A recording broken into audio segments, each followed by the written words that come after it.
Once students graduate from trades programs, they will deal with Skilled Trades Ontario, a provincial agency that allows apprentices to become fully certified in their trade.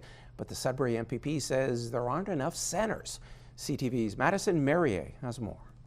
There are hundreds of career opportunities in trades. However, some students are finding it difficult to complete their Northern Ontario apprenticeships. We need to have a situation where there are more locations in the north for people in the north to take their training in these tests. I have some apprentices in the shop in Timmins right now that are very discouraged. They may just leave the trade, period, because if they cannot get past the last portion of their apprenticeship. There are 2 testing centres in Northern Ontario, one in Thunder Bay and the other in Sudbury.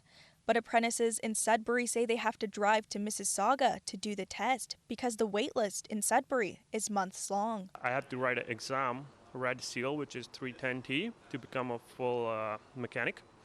And it's been being a really inconvenient because I have to go to down south for it. It's just more difficult than it needs to be. Like, I have to go out of town to write my test again and spend even more money than I already have to.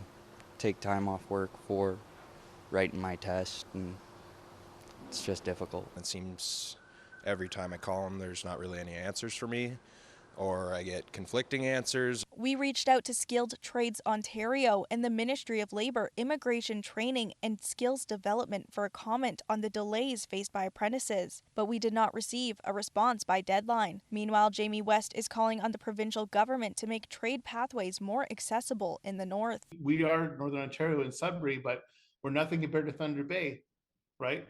And so we need to have Kirkland Lake needs one, South Porcupine needs one, Sault Ste. Marie needs one. We need to be able to have testing centers close to where people live. And that shows that commitment that we really do want people to get into these fields and to fill these really important jobs. The waiting period for exams in Sudbury is impacting more than just mechanics. It's delaying all trades that require Red Seal certifications, credentials that are needed to no longer be considered a student and to earn more money. Madison Marier, CTV News, Sudbury.